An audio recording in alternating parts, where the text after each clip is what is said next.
සුබ දවසක් කියලා පිළිගන්නවා අදත් මගේ යාළුවෝ හැමෝටම මීට සති කිහිපයකට කලින් රිලීස් වුණා OPPO F11 Pro කියන device එක. ඉතින් මේ device එකේ unboxing එකක් වගේ මම quick review එකක් මේ වෙනකොට කරලා තියෙනවා. ඉතින් අනිවාර්යයෙන් මේ වීඩියෝ එකත් බලලා ඉන්න මේ වීඩියෝ එකට කලින්. ඉතින් මේ වීඩියෝ එක තාම බලලා නැත්නම් ඔයාලට පුළුවන් මෙතන උඩ click කරලා මේ වීඩියෝ එකත් බලලා ඉන්න. ඉතින් අද වීඩියෝ එකෙන් කතා කරන්න යන්නේ OPPO F11 Pro device එකේ younger brother කියලා කියන්නත් පුළුවන්. OPPO F11 device එකේ quick review එක. එහෙනම් වැඩි කතා නැතුව අපි යන් වීඩියෝ එකට.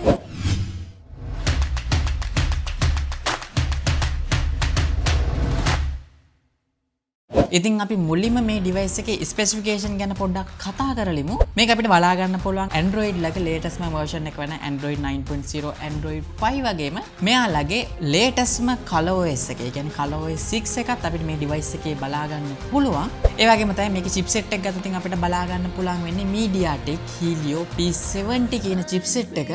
ඊට අමතරව අපිට මේ device එක 4GB සහ 6GB RAM කියන version දෙකකින් මිලදී ගන්න පුළුවන්. ඒ දෙකට අදාළව internal storage එකත් වෙනස් වෙනවා 32 සහ 64GB කියන විදියට. ඉතින් අද මගේ අතේ තියෙන මේකේ 4GB version එක වගේම internal storage එක 32GB කියන එක.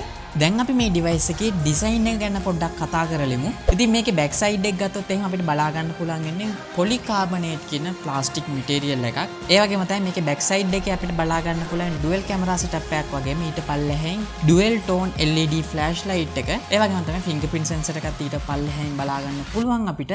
විශේෂම දේ තමයි OPPO සමාගමෙන් මේ ළඟදී රිලීස් කරපු හැම device එකකම අපිට බලා ගන්න පුළුවන් gold අකුරෙන් OPPO logo එක වගේම design by OPPO කියලා සඳහන් වෙනවා back side එකේ. ඒ වගේම තමයි මේකේ dual camera setup එක වටේට වගේම fingerprint sensor එක වටේටත් අපිට මේ gold border එකක් බලා ගන්න පුළුවන්. ඉතින් අන්න ඒ වගේ පොඩි දේවල් වලින් මේ device එකට ගොඩක් premium look එකක් ලබා දෙන්න ගොඩක් උත්සාහ කරලා තියෙනවා මේ පාර මේ OPPO සමාගම.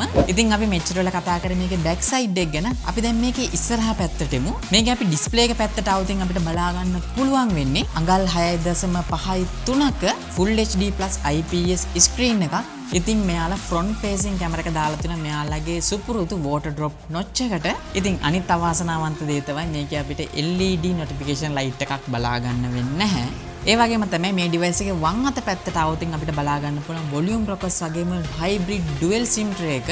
ඒ වගේම තමයි අපි phone එකේ දකුණු පැත්තට આવුතින් බලා ගන්න පුළුවන් වෙන්නේ power key එක විතරයි. ඉතින් මේ power key එක අපිට බලා ගන්න පුළුවන් ලස්සන green color එකක්.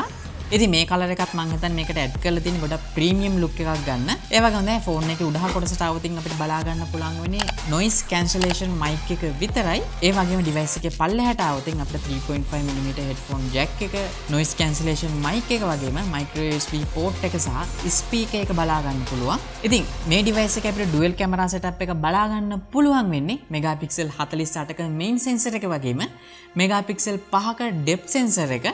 ඒ වගේම තමයි මේ device එකේ selfie camera බලා ගන්න පුළුවන් වෙන්නේ megapixel 16ක්. ඉතින් මේ megapixel 16 තියෙන selfie cameraවෙන් ගොඩක් sharp සහ ගොඩක් clear image මේ device එකෙත් අපිට බලා ගන්න පුළුවන් වෙනවා. විශේෂම දේ තමයි මේ OPPO F11 කියන device එකේ සහ OPPO F11 Pro කියන device දෙකේම තියෙන්නේ එකම camera module එකක්.